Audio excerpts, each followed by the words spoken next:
Good afternoon. Lama Jigme Gyatso of the Buddha Joy Meditation School. Any of us who have watched Finding Nemo can tell you that there are predators in the ocean. I speak, of course, metaphorically. It is natural for humans to be attracted to each other, although not all attraction is reciprocal. When a good person realizes that the object of their desires does not return their romantic intention, they will not push it. But not everyone is a good person, and there are many people who are predatory. Some act predatory maliciously. Some act predatory foolishly. They don't know. They're just kind of stupid. Consider it a spectrum, if you will, and most people who act predatory fall somewhere between the two extremes of accidentally predatory and maliciously.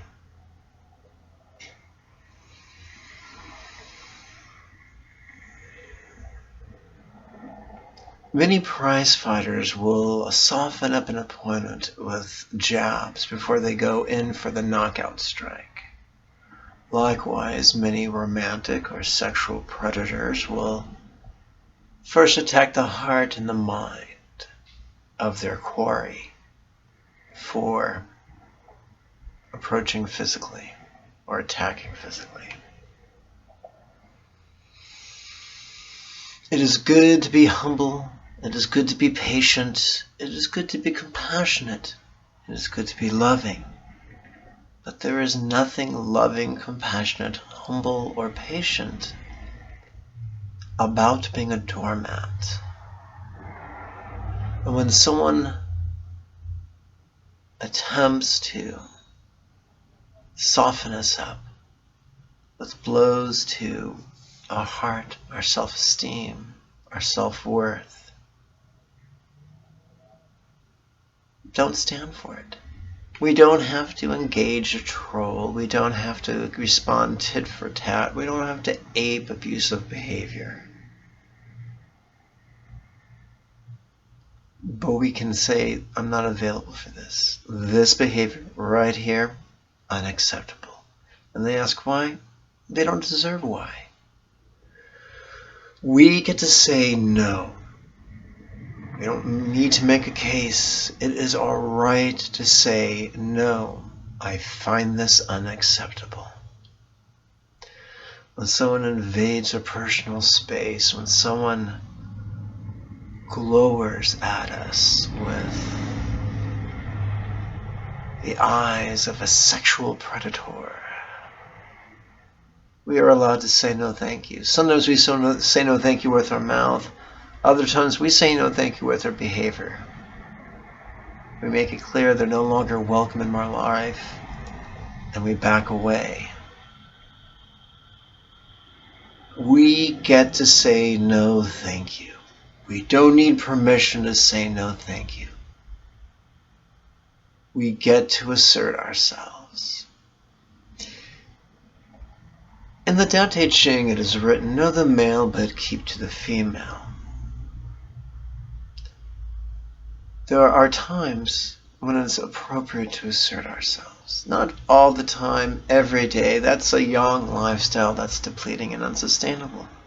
But occasionally, it is appropriate to spontaneously assert ourselves. We still get to be gentlemen, we still get to be ladies, we still get to use restraint, we still get to be respectful, but we do get to be firm, and we do get to assert ourselves. It is a mistake, my friends, to equate a life of compassion with that of a doormat. Remember, the Buddha was from a warrior caste. He studied all the arts and sciences, including the martial ones. And although he chose compassion and he chose the mystic path of contemplation, he was no milquetoast wimp. Or at least so says the myth, which I kind of find empowering. Hope you do too. So what do we do with the turmoil that comes from saying to a predator, enough is enough? I'm not going to lie to you, it can be substantial. It can be multifaceted, utterly irrational. We bring it into meditation.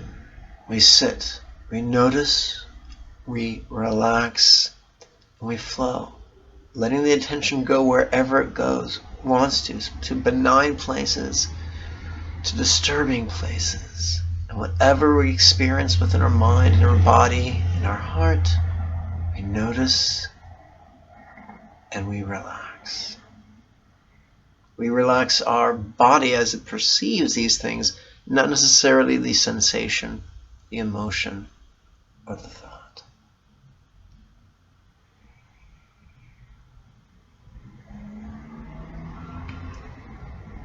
We can go from one extreme to the other. We can go to the warrior extreme and charge with a battle cry straight at the predators who wish to exploit us. We could run screaming away from them, or we could find that middle path of serenely asserting ourselves.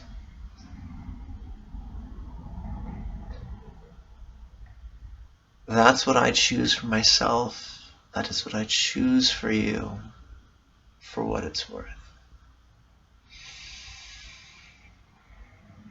My friends, may you and yours be healthy and happy.